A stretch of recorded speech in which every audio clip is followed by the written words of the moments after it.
Perkenalkan, nama saya Fadli Yunianto dengan NIM 401230006. Perkenalkan, nama saya Tria Dirarjo, NIM 40121334. Perkenalkan, nama saya Rizky Hidasani dengan NIM 401230013. Perkenalkan, saya Muhammad Tafis Alpa, NIM 40121330. Statistik deskriptif adalah cara untuk mengumpulkan, mengorganisir, dan menyajikan kata agar lebih mudah dipahami. Ini mencakup penggunaan angka-angka seperti rata-rata atau grafik untuk menggambarkan karakteristik utama dari data tersebut. Data adalah kumpulan keterangan atau fakta yang diperoleh melalui proses pengamatan dan pencarian. Secara umum, data bersifat mentah dan diperoleh dan perlu diolah menjadi informasi yang dapat dipahami. Statistik deskriptif yaitu pengklasifikasian data. Pengklasifikasian data terbagi menjadi 4 bagian. Yang pertama yaitu berdasarkan cara mendapatkannya, yang kedua berdasarkan sumbernya, yang ketiga berdasarkan sifatnya, dan yang keempat berdasarkan cara pengumpulannya. Kembali ke bagian yang pertama yaitu berdasarkan cara mendapatkannya. Ada dua, data primer dan data sekunder. Data primer merupakan data yang diperoleh secara langsung seperti melalui wawancara, kuesioner, atau survei langsung. Yang kedua ada data sekunder.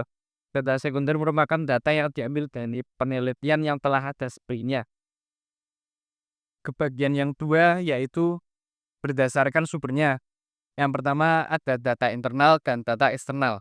Data internal sendiri merupakan data yang diambil dari suatu lingkup seperti data karyawan di suatu perusahaan atau data di suatu organisasi. Yang kedua data eksternal. Data eksternal sendiri merupakan data yang diambil dari luar lingkup seperti data kependudukan, data demografi, dan masih banyak lagi. Kebagian yang ketiga yaitu berdasarkan sifatnya. Yang pertama ada data kuantitatif dan data kualitatif. Data kuantitatif adalah data yang berbentuk angka atau bilangan seperti jumlah mahasiswa pada setiap kelas ataupun suhu pada suatu kota. Yang kedua, data kualitatif. Data kualitatif adalah data yang dikelompokkan berdasarkan kategorinya seperti kualitas pelayanan pada suatu toko atau perbandingan kota A dan kota B. Bagian yang keempat atau pengklasifikasian data yang terakhir yaitu berdasarkan waktu pengirimannya. Ada dua. Yang pertama data cross section, yang kedua data berkala. Data cross section adalah data yang dibutuhkan pada waktu tertentu. Contohnya adalah laporan pemasukan suatu perusahaan dalam 1 tahun. Data berkala adalah data yang dikumpulkan pada suatu periode tertentu. Misalnya, laporan keuangan di suatu perusahaan setiap akhir bulan, dan masih banyak lagi. Cara pengumpulan data. 1. Cara pengumpulan data menggunakan observasi. Yang kedua, literatur audit. Yang ketiga, wawancara. Yang keempat, melalui studi literatur. Yang kelima, melalui studi wawancara. Data adalah kumpulan keterangan yang belum diolah, sedangkan informasi adalah keterangan yang sudah diolah.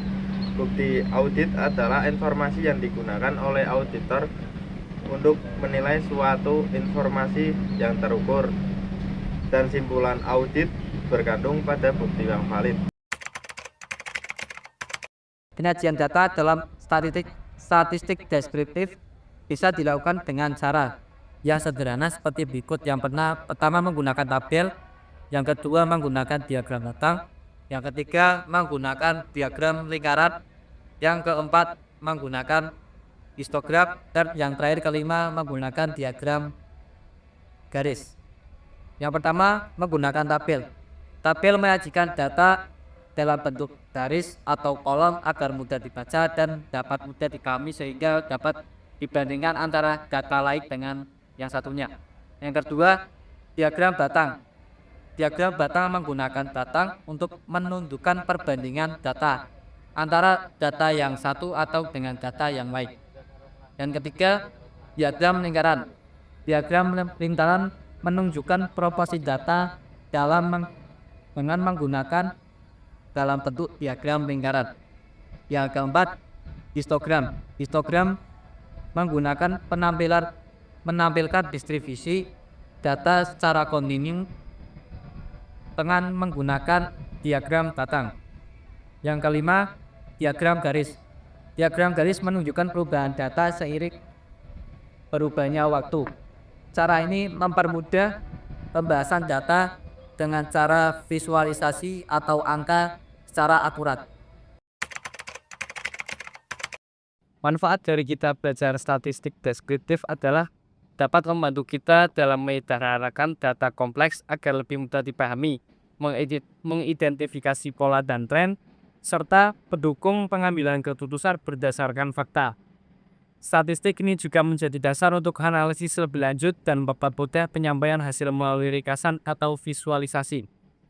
Manfaatnya dapat diterapkan di berbagai bidang seperti bisnis, kesehatan, pendidikan, dan penelitian. Sekian dari kelompok kami. Apabila ada kesalahan, kami kurang lebihnya mohon maaf. Wassalamualaikum warahmatullahi wabarakatuh. Ayo kuliah di Unigusur Fakultas Ekonomi dan Bisnis Islam agar bisa belajar statistik deskriptif.